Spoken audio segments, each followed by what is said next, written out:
Good morning and welcome to the Street on BNN Bloomberg. I'm Roger Peterson. Thank you very much for joining us. Coming up on the show today, Grant White, Portfolio Manager at Endeavor Wealth Management, will be joining us for the hour. In 30 minutes, we'll be joined by Tammy Sherrill, Professor of Economics at Wilfrid Laurier University, to talk about RTO, return to the office, the state of Canada's labour market. And of course, we want to hear from you this morning on First Call. Reach out with your questions on Canadian blue chip and technology stocks. We'll have Grant answer as many of the questions as he can at the end of the show. The number to call, 1-855-326-6266. We'll open the phone lines in about 30 minutes. Our email address is firstcall@bellmedia.ca. Now, some of the stories we're tracking for you in the BNN Bloomberg newsroom.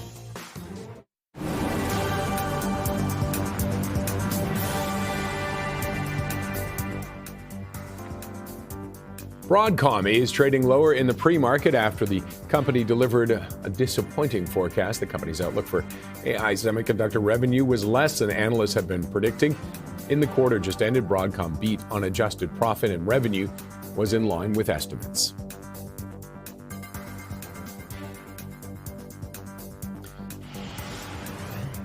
Profit fell in the latest quarter at Transcontinental. Lower revenue and higher financial expenses are behind the decline. The Montreal-based company anticipates lower returns in its book printing sector for the remainder of 2026, but says the closing of its packaging business will allow it to focus on its growth strategy.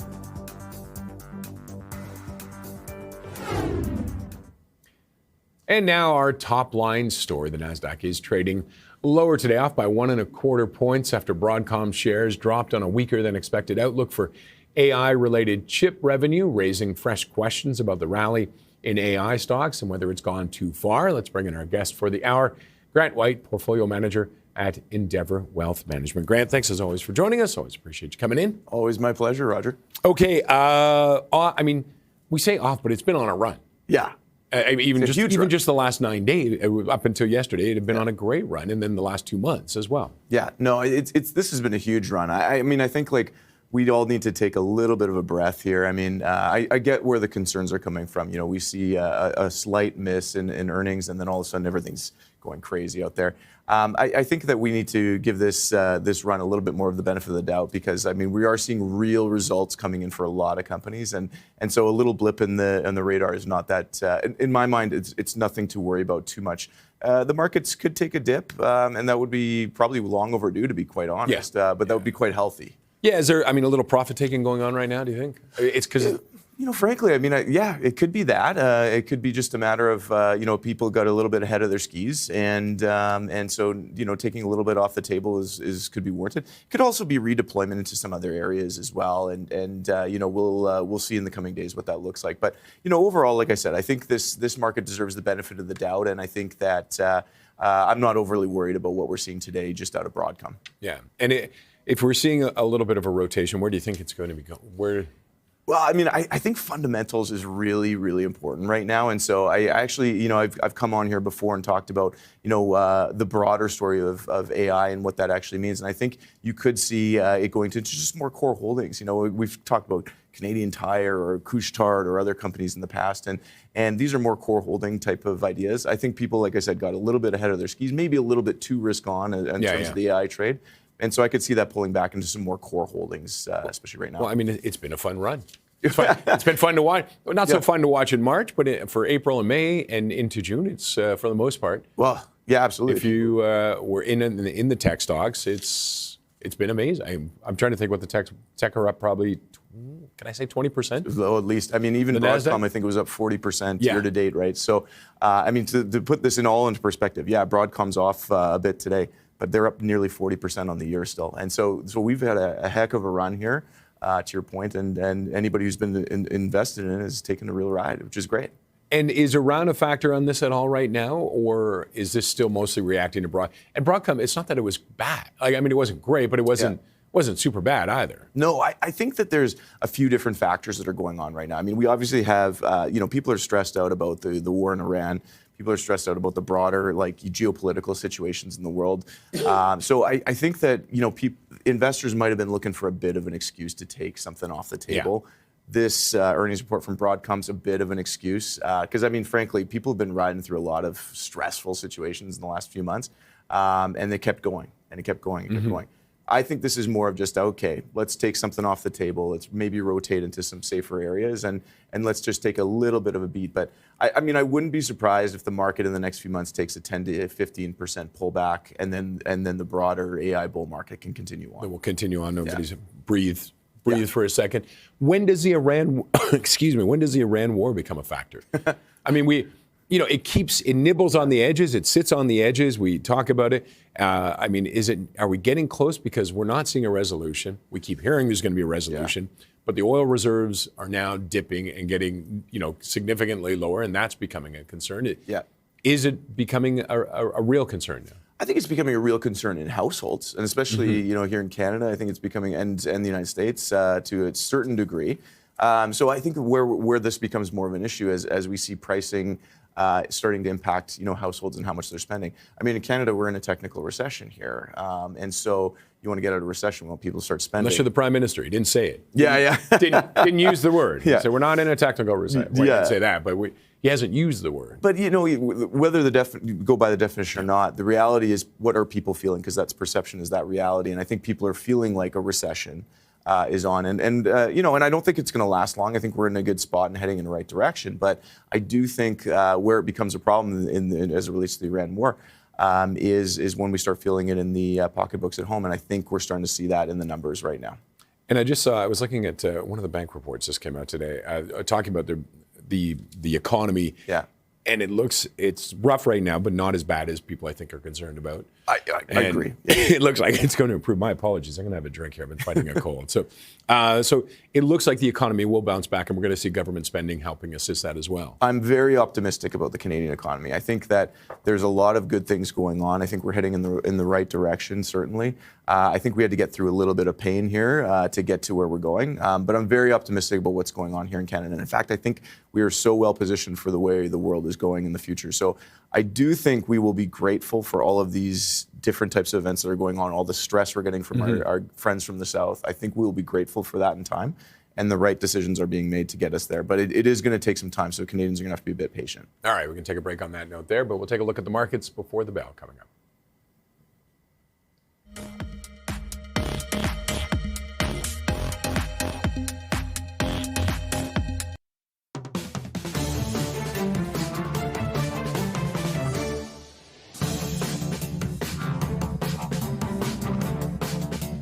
See how things are shaping up on the markets. We'll start with U.S. futures.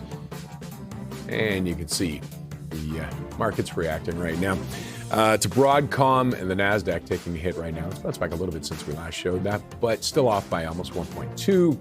S&P 500 as well. They're both pulling back from those highs, the record highs that we've seen over the last little while. Just a little bit of a profit taking maybe. We'll see how it goes for the rest of the day when the markets officially open. Heading to Asia.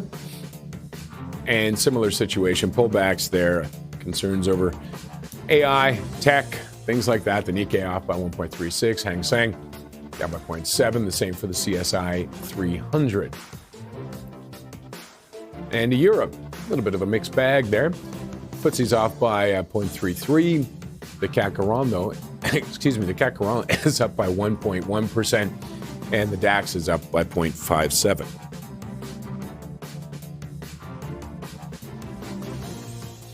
And the TSX yesterday, pullback there from the record highs, below 35,000 again. It was off by more than 1%. And some of the movers from yesterday.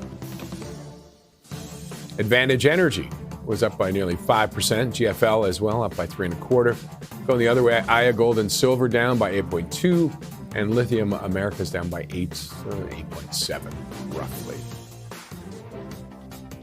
Metals now, and all of them rallying today. Gold up above 4,500, up by 1.25. Silver's up by 0.9, and copper also continuing its upward trend, up by 0.18.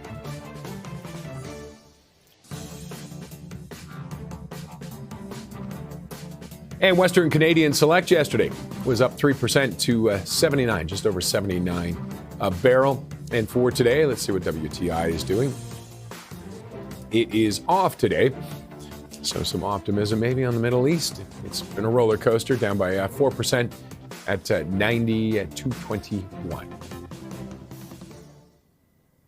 Well, even as inflation cools, Canadians are still adjusting to higher everyday costs. And for many, the real worry isn't today's bill, it's whether the money will last for years down the line. Let's bring back Grant White of Endeavour Wealth Management to talk more about that. Grant, it's a legitimate concern right now with it, and people look sometimes and think, oh, inflation was 3%, it's above 2%, it's not that bad, but that's 50% higher. Yeah. And that adds up in a hurry. Yeah, absolutely. I mean, I think that what we're dealing with is less of an inflation problem, more of a confidence problem. Mm-hmm. As especially retirees are looking at hey, I'm okay today, but what does this look like 10 to 20 years from now? Yeah. And so I think it's a real challenge, and especially as we're looking at the economy today, because if you don't have confidence in what's going to happen down the road, you're less likely to spend money today. And we really want people to spend money if we want the economy to roll, right? It helps move it. Yeah, and when you look at the people with the most money out there, if they don't have confidence about the future, then they might be tightening up a little bit as well. So we may see that in some of the consumer spending that's going on, and it's arguably probably showing up already today. So I think that it's a real challenge, but it is more of that confidence thing rather than a reality thing, and I think that's a challenge for financial professionals. And I mean, it's a real concern. You look and go, I might live to 90. Yeah. If I can get past 60, odds become pretty good that I'll live to 90. I need money to last 30 years long. What you've worked for many people. So listen, I know some financial planners that are actually pushing the age out to 125 now based on regenerative medicine and stuff. We're not doing that particularly today. Not for me. Yeah. You're not doing it for me. We're good. But you're right. I mean, people are living, especially if you've got a couple, you have to plan well into your 90s. And so inflation has to be a part of what you're looking at. And given what we've been through in the last few years, I don't blame anybody for having some concerns about it. And this is where I think, again, it's the part of this is perception. And what we need to do is help people to have more confidence about where the future is and where they're going so that they can feel comfortable enjoying the money. Because we're also seeing a lot of people passing away with a lot of money and not enjoying that money. And I think that's a real issue. And it's a quandary for it, right? Because you want to leave something for your kids. Like, I mean, that's the future, the generational wealth kind of thing, or the idea of that. Yeah. But you want to live too. Yeah. And so how do you balance that? What do you tell people when they're looking at this? Like, do you stroke their hand like this and go, it's going to be okay? Yeah, well, it's going to be okay. But what do you tell them to look for? Part of it is that. I mean, part of it is just helping them to understand that, hey, you're going to be just fine. So you have to get past this you're going to be okay phase. Yeah. And then let's start dreaming about what you can spend. I had this conversation just yesterday with somebody, and I say, you've got good problems. Yeah. The good problem is you got to learn how to spend more money. It is a real problem, though, and people have this mental block in their heads about it. They spend your whole lives building up this asset, and now I'm telling you to deconstruct it. It's a very uncomfortable thing, and especially when you've got geopolitical events and inflation and things like that. So the key is, you got to show them the numbers, and I think that gives them the confidence about the numbers show this. But then you really got to work with them and find out, what's going to make them comfortable spending that money, because they see the numbers, and that gets them to here. You got to get them to here. Yeah. And even with that, even when you're spending, you can still be making money. The money can still be invested. For sure. Right? And so you can look at that and go, okay, well, maybe we're drawing down, but we're drawing down a little slower because we've got the money working for us still. That's what we've seen, obviously, in the last few years. I mean, markets have been really great. And so everybody should have a lot of confidence right now in spending money. But, the headlines out there are not so positive right now. And so we're really battling that negativity in there. But, yeah, you're absolutely right. I mean, we've seen a lot of people make a lot of money in the last few years, and yet they still have this confidence issue. It's because they've made a lot of money in the last few years. They don't want to lose it. It's like if you're looking, I'm looking in 4 years, 5 years, maybe down the road that I retire, and you're going, well, I don't want to turn, you don't want to see a turn now either. Right. You want maybe a slowdown, but not a turn. Right. And then, because then you're like, well, and I have to keep working. Yeah, well, I mean, and I think that's stuff that can be planned for as well, right? I mean, if you know, when you'd like to retire, you can plan for that, and then the market shouldn't have an impact on that if you've planned ahead a little bit. But given that, I mean, I think at the end of the day, spending comes down to that confidence, and as financial professionals, we need to really work hard with each individual, understanding what's going to give them that confidence. And work with them from there. And what do you do with RSPs and TFSAs? Which one do you spend? Is there one you spend first, or is there no right or wrong? Tell me how long you're going to live, and I'll tell you what to do. I pass my due date, I think, sometimes. Yeah. So we project out to, I've heard you coughing, so yeah. So we project out to 99. And if I know you're going to live till 99, we'll have a strategy for that. But we are often looking at reducing the RSPs faster than what typical planning would have had. I mean, traditional wisdom would have been defer those taxes out as long as possible, but at the same time, we're managing estates and taxes on estates as well. And so we are pulling more money out of RSPs earlier on these days. Yeah. And that's a difficult balance. So there was that story of a couple, they happened to pass away within a year of each other, in the same year. Yeah. And their family got hit with a massive tax bill on their RSPs. Yeah. I mean, they forget about the breaks they got earlier on. As Yeah, family, of but, course. You know. I mean, but it's still it's sticker shock, right? When all of a sudden the government's, because you're taking it out in such a massive sum as opposed to a percentage of it, right? Oh, absolutely. I mean, like, you have to manage that. I mean, taxes is such a big part of, I mean, we focus on returns a lot in this industry, but taxes is such a big thing as it relates to like people's overall well-being and again, their confidence about it. I know people that don't spend money because they don't want to pay tax. Yeah. It's like, come on, it's there to enjoy it. You got to do something with it. No, life's too short. Yeah. Life's too short. We learned that. All right, we got to take a break on that. Up next, we'll be back to see why Grant White, this is my cold going full bore here, has Alphabet on his radar.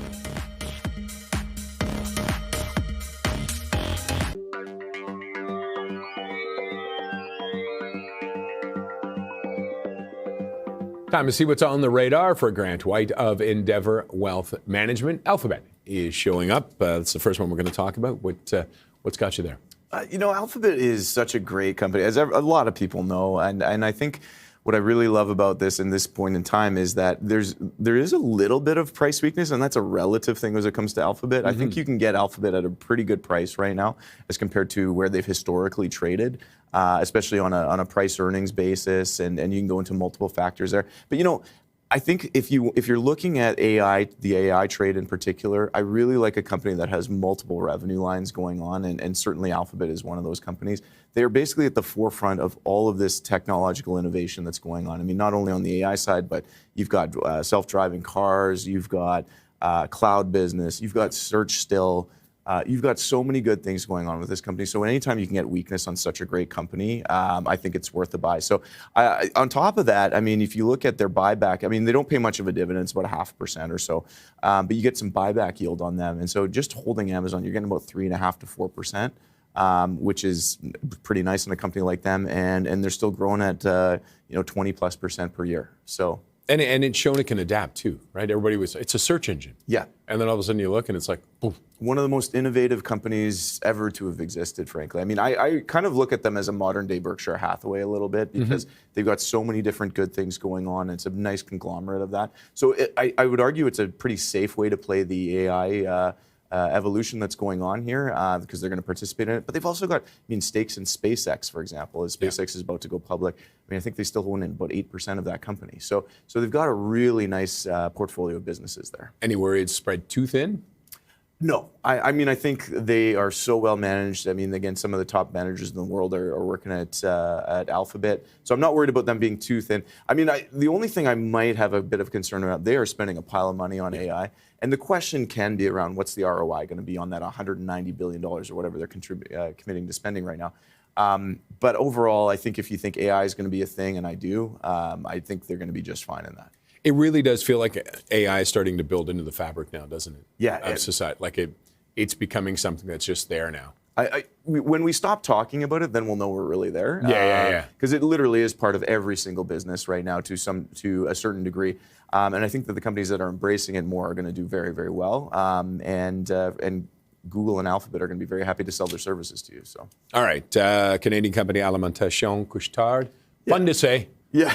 And just solid. That's one of the ones when it's part of the fabric, right? Yeah, I think again, we talked about rotation from some of these chip companies perhaps into more of a core holding.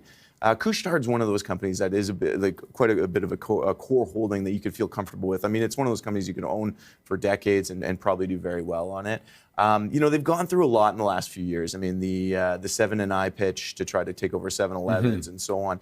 And that didn't work in their favor, obviously. But, I think that's... But that wasn't necessarily a bad thing, though, was it? No, I don't think so at all, actually. I mean, that was a big pill to swallow for them. And so there was a lot of concern out there that actually might not have been a great thing for them to do. But that being said, I mean, they've freed up a lot of bandwidth. They're certainly out there looking for other opportunities right now. And I think the question on them will be is, can they move the needle enough with some of the smaller acquisitions that they've been known to make, like the regional European acquisitions that they can do, and I'm sure they're looking at right now. does that move the needle enough? I mean, I think there's still really good opportunities in places like Europe where you have these regional players where they can make those good acquisitions like they have in the past and do very well. But it wouldn't be the worst thing either if they looked at their free cash flow and said, hey, we're just going to keep buying back more shares. Yeah. And so as a shareholder, that's a really good thing for you as well. So I'm pretty optimistic about it. I mean, I think that you could be expecting, a 9 to 10 to 12% type of return annually over the next 5 years from Couche-Tard, and especially coming off the backs of what's going on over the last few years. All right. And the last one, Cuba Libre. No, I'm just kidding.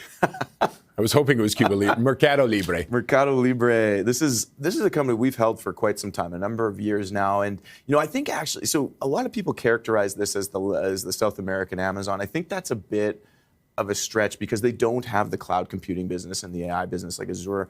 What they do have, though, it's more of a combination of like a PayPal, Amazon. You could throw in Block in there. Where they're going to do really, really well, and they are doing really well, is on the payment systems, and they're getting into like microfinancing type of situations as well. And so that's starting to show up a lot more in the revenue lines and the profit lines. Again, it's a really fantastic business. You're getting great growth rates there. I mean, you're getting a price earnings at close to about 30 times, which seems really rich, but their growth rates are more than justifying that in my mind. And so, I mean, this could turn 12 to 18% annually over the next 5 years quite easily, depending on market conditions. But they're looking very, very strong and again, very well managed. So lots of great moats around it. All right, we'll wrap it up on that note there, but lots ahead, including workplaces requiring more employees to get back to the office. We'll speak to our next guest about how that is affecting employment trends. And of course, our phone lines will open soon. For our first call segment, reach out at 1-855-326-6266. Send us an email, firstcall@bellmedia.ca.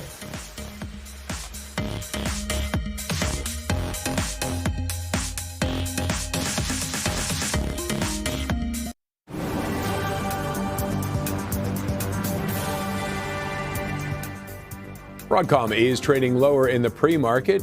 Look at that, down almost 15% after the company delivered a disappointing forecast. The company's outlook for AI semiconductor revenue was less than analysts had been predicting. In the quarter just ended, Broadcom beat on adjusted profit, and revenue was in line with estimates.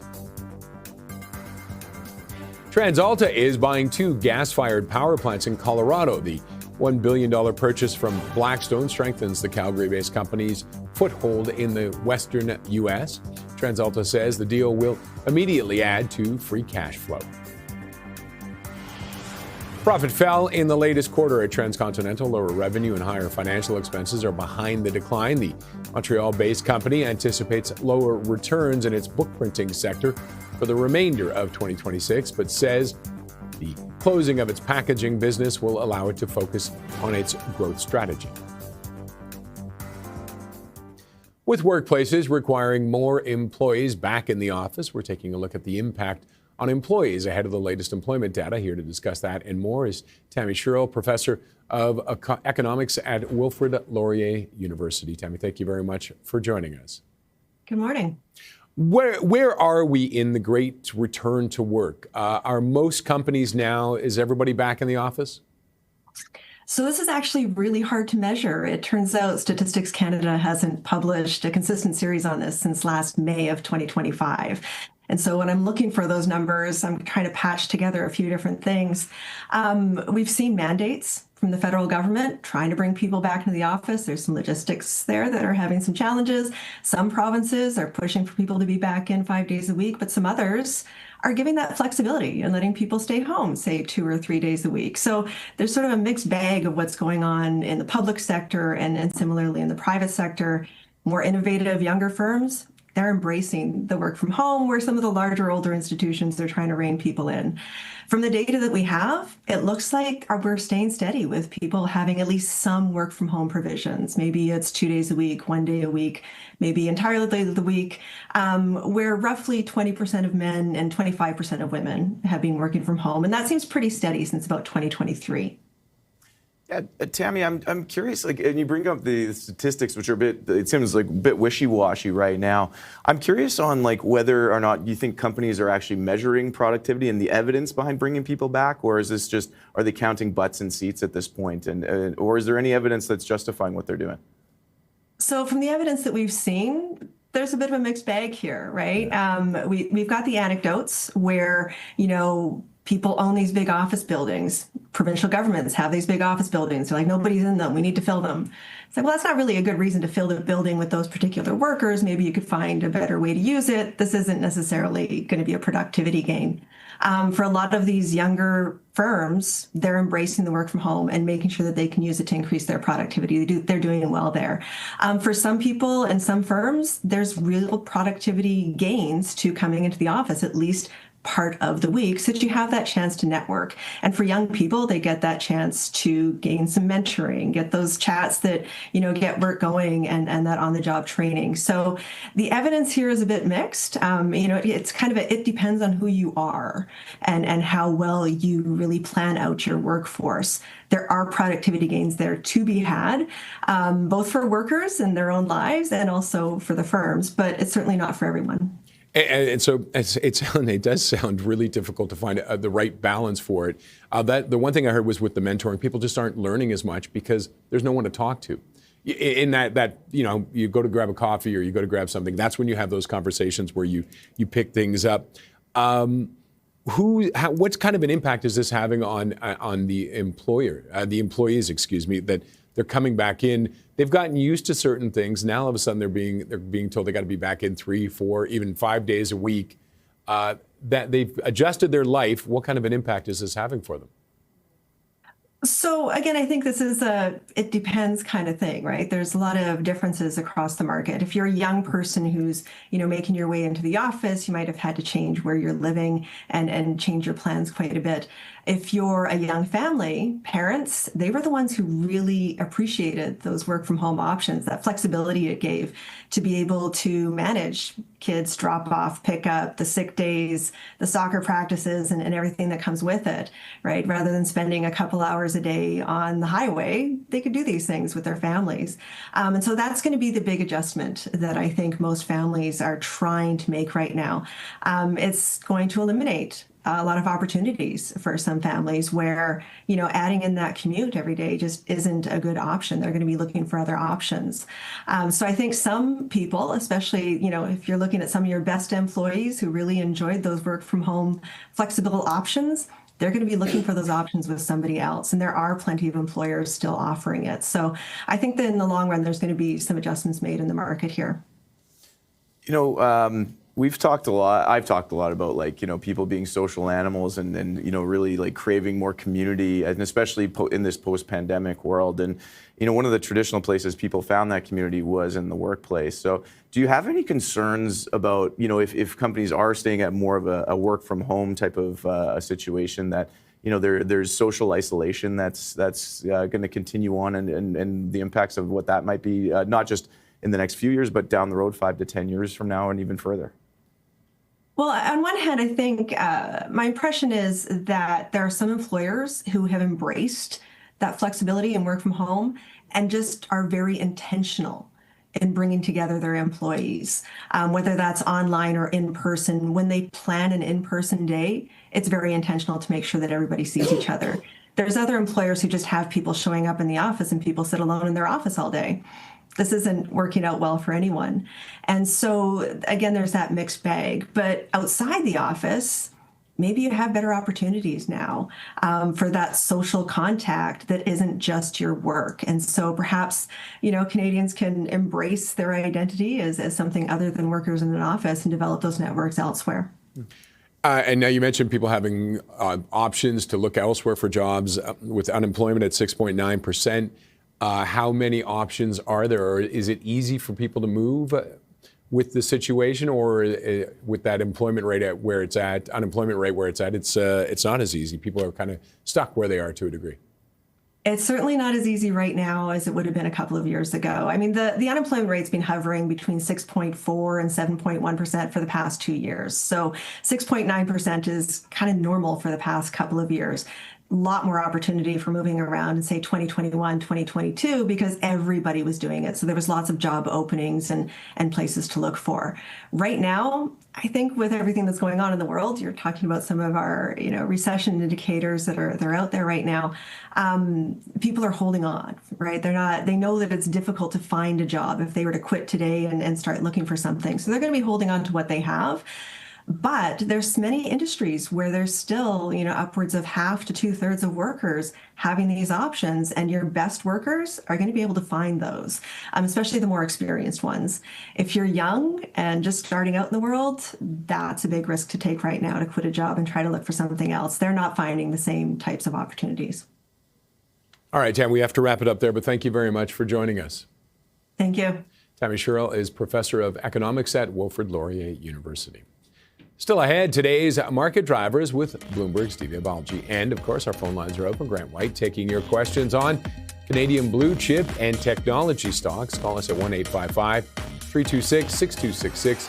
Email firstcall@bellmedia.ca.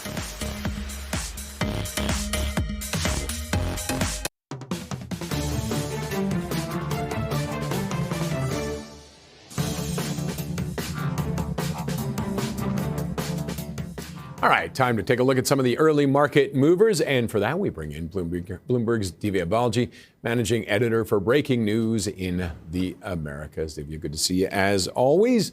CrowdStrike, not having a good strike today. It's struggling right now. Yeah, I mean, shares are down in pre-market trading. I think the last I saw was 10% or 11%. I think here they did beat on their first quarter results. It's just that their second quarter guidance fell short of expectations. I think what investors were expecting for here is, all these cybersecurity concerns that people have had for the last few months where hackers could use AI tools. I think people were expecting there to be an increase in customers wanting a company like CrowdStrike software to help with bolstering their security, and they didn't see that in the second quarter guidance. You can also see that in terms of anticipation. The stock has actually rallied quite a bit since the March low, and now, of course, it's flipped a little bit once they've been able to see that second quarter guidance. So in that sense, not a great start to the day for CrowdStrike. I will say, though, what's interesting is how there's been a bunch of analysts that have actually raised their share price target overnight and into this morning. The last I counted, there was at least 7 research firms that have done that.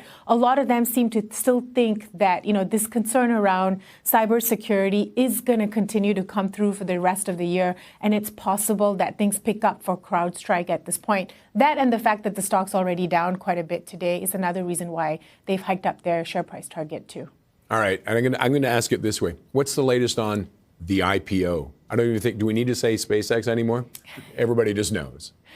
Yeah, the IPO, the most historic IPO, at least for now, that we've ever seen. I think here they have come out to say that they're looking at raising about $75 billion, putting the valuation at about $1.77 trillion. I think what's really interesting here is typically when it comes to these types of IPOs and these launches, you see a bit of a range in terms of the pricing for this when they are going out to market it to investors in their roadshows. This time around, Elon Musk is doing something quite different. They're looking at setting that price at $155, I believe is the number, $155 or $135. I'm sorry, I don't remember. I think it was $135. But he's setting that $135. There we go. He's setting that price, and he's not giving a range at this point. What is that? Is this a bit of a marketing gimmick to see where investors will fall? Is it a take it or leave it? This is the biggest IPO on the planet right now. You want to be involved in this. This is what you have to pay. I think that's what people are really looking to find out. The share sale is set for June 11th, and then the company is expected to trade its shares with its trading debut the following day. So a lot can happen in the next week, and we will have to see, but still quite an interesting IPO aside from the fact that it's historic. Sometimes I think it's Elon does what Elon wants. Okay, we got about a minute left. Pershing out of Universal. Yeah, this is also an interesting one, right? Bill Ackman, has clearly been interested in this company for quite a few years now. He took a stake in the company in 2021. At some point, he was also on the board. He then wanted to go in and buy this company. I think, what he was trying to propose was it merging with the SPAC. And I suspect that might be the reason why the company itself or the board rejected the offer. Once they rejected it, he has now sold his entire stake in the company as well. It looks like he's walking away at this point. There was a bit of a boom in this industry when Spotify came in and, boosted things quite a bit. Now things seem to be slowing down a little bit, and perhaps that's why he wanted to come back in. He had also wanted to move the listing from Amsterdam to the US, and where he believed he could actually market the shares and actually prove its value and its worth. And, nevertheless, the company rejected it. He has now sold his shares. I'm assuming we move on, but you can never really tell with a man like Bill Ackman where this is all going to go next. All right, we got to wrap it up there, Divya. Thank you, as always. Bloomberg's Divya Balji. Still ahead, we'll take a look at some of the notable analyst calls and recommendations moving the markets, including a bullish call for Athabasca Oil.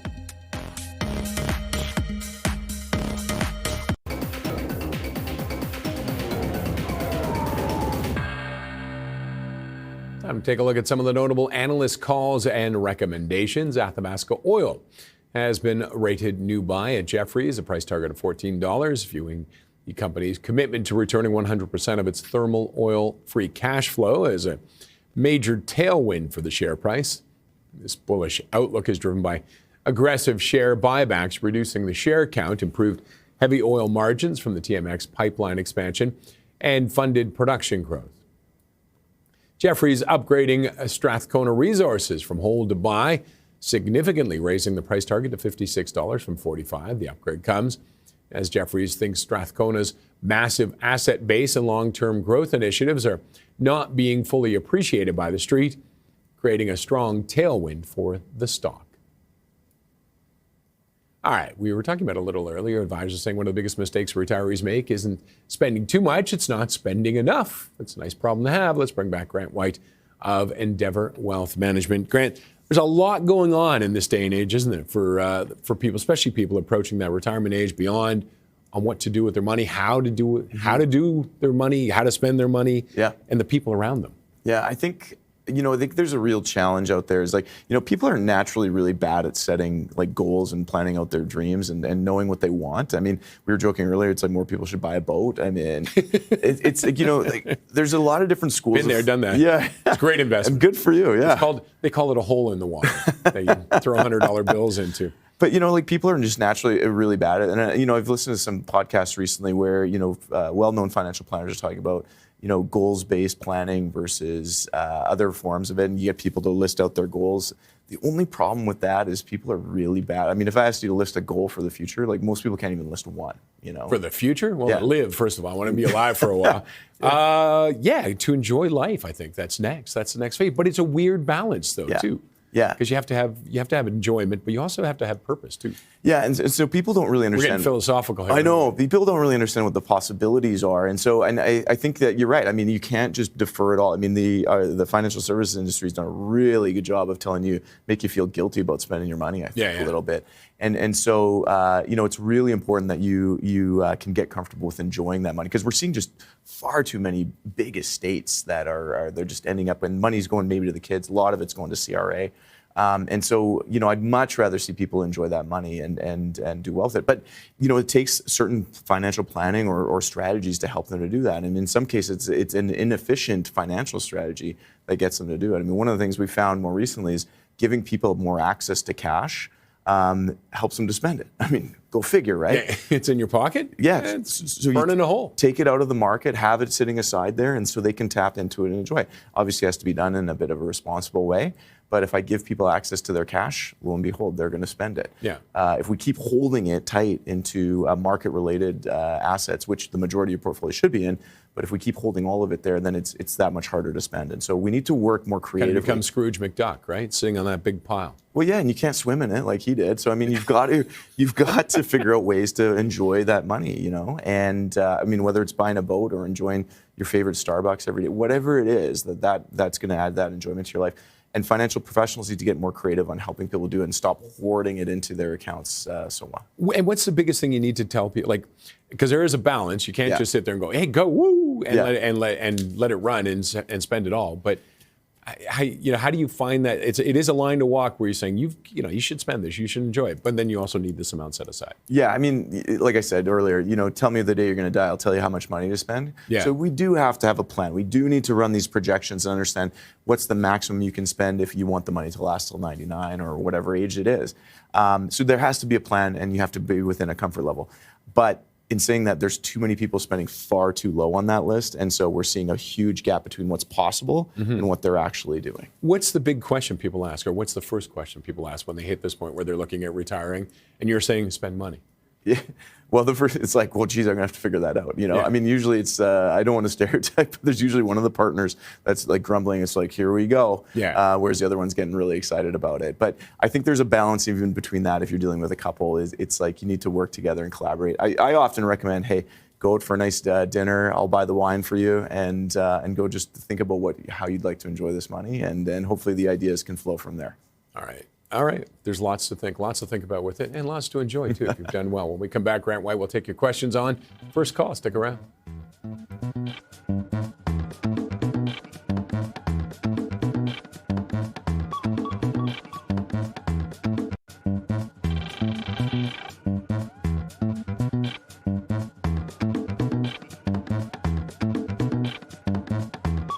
All right, time for First Call and first email, and that one is from Alan.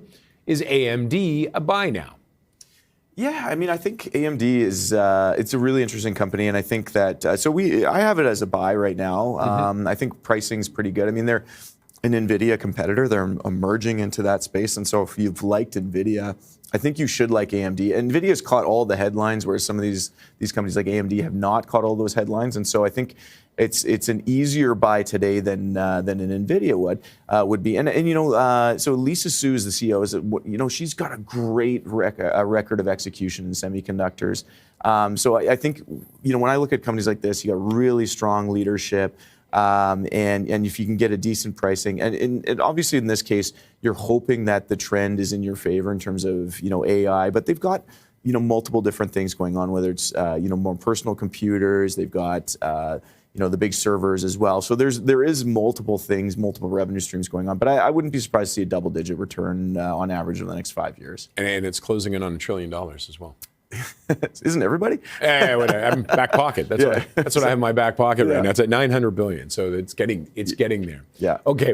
I saw you dancing when Stevie and I were talking about SpaceX. Here you go. This email from Roberta: would you be a buyer of SpaceX when the IPO drops, or would you wait for a couple of weeks? Oh man, this is like the top. And go. Yeah, this is the topic. So I'll be upfront. SpaceX is a wonderful company. It is. There's so many interesting things going on, and I would never bet against Elon and SpaceX. In People particular. love to yell at him, but you can't. He's succeeded. Exactly. He really has. I mean, this guy is literally changing the world with his companies, and so I would never bet against SpaceX. Now, but here's the thing, on an IPO, and I'd say this is in general for most IPOs, but especially this one, this thing is absolutely priced beyond perfection right now. I mean, there's so much buzz around it.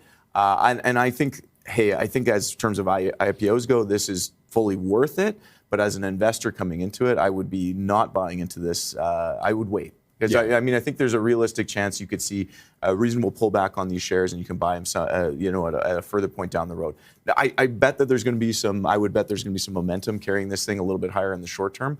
But in saying that, I wouldn't be a buyer at the front. It's absolutely priced to perfection. But there's other ways you can. Like I said, I was talking about Alphabet earlier. If you want a little piece of SpaceX, I'd prefer to own Alphabet. You're getting a piece of it through their ownership stake in SpaceX, and they got it at a much better price than you did.